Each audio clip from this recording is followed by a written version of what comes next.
Hello, all. I hope you're all doing well. Continuing with our weekly portion review, we are in the midst of the Exodus of Egypt. Um, in this portion, in the portion of Va'era, which is "and I appeared." Again, a translation from Hebrew. We are focusing on the first seven plagues, and we focus a little on the Moses and his family tree, the Levite family as well. But we are going through the motions of this uh, back and forth with Pharaoh, and the Israelites are witnessing much of God's miracles. Uh, However, today I wanted to focus a little on the the idea of Egypt itself and what happens when we leave Egypt and what remains of Egypt, right? Because after the Israelites leave, right, we know Egypt today, but this is a huge event in history, and there must have been an effect on the Egyptian people as well. And in a certain way, we have to realize that actually what remains from Egypt is actually the people of Israel. We, in a certain sense, and not trying to do any cultural appropriation, but we are the last Egyptians. So if you want to really understand Egypt, you need to look at Israel, and then it's the inverse. In the negative, you'll find what Egypt looked like. Now, this is also why when Moses reminds the Israelites just before they enter the land, right, in Deuteronomy 4:32, he tells them, "Ask now of the days that are past. Has God ever taken for himself one nation out of another nation?" Right? So just like a womb obviously forms a fetus, here too, Egypt formed us. It's the national mother of the people of Israel. And this is also why the Torah commands us not to return to Egypt, right? This is to prevent a collective incestuous relationship with our national mother, right? This is sort of the Oedipus complex that we have regarding Egypt.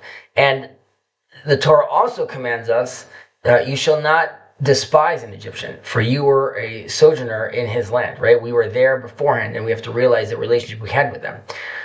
So despite really the immense suffering that we experienced there, ultimately Egypt its identity is where the Israeli identity or the Israelite identity is born from. And if that's the case, we need to ask, why did the divine providence see in arranging for Egypt to give birth to the Israelite nation? And in the Passover service, in the Passover Haggadah, we read and we say, "And Jacob went down to Egypt, compelled by the divine word, anus el pia dibur." So what is this word we're talking about?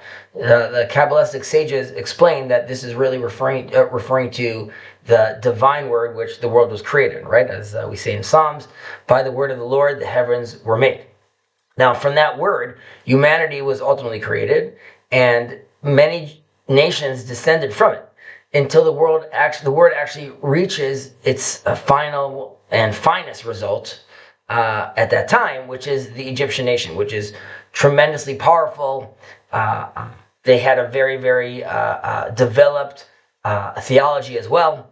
And unfortunately, the Egyptian nation at some point imprisoned that word within itself, right? And then they are entirely focused on the concept of slavery. And in Egypt, everything and everyone were enslaved to nature. If you look back to last year's conversation, we also spoke about that, their relationship with the snake, their relationship with the Nile, but they're completely imprisoned in this Ouroboros, in this natural cyclical relationship. And because of that, they also see it natural for them also to have these slaves.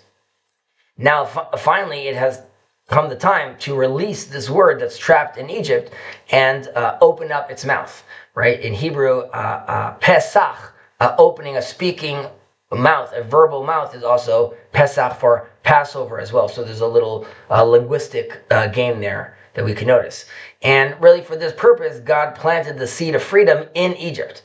And from it comes the people of Israel.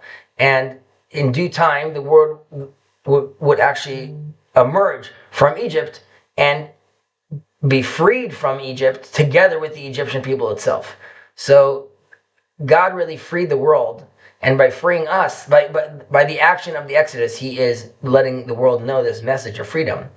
And we have to realize how we can't squander this amazing gift God has given us. And whether that is freedom from physical freedom from shackles, to spiritual freedom, to mental freedom, to realize how we shouldn't be locked down by these external forces and rather orient ourselves towards God and his mission.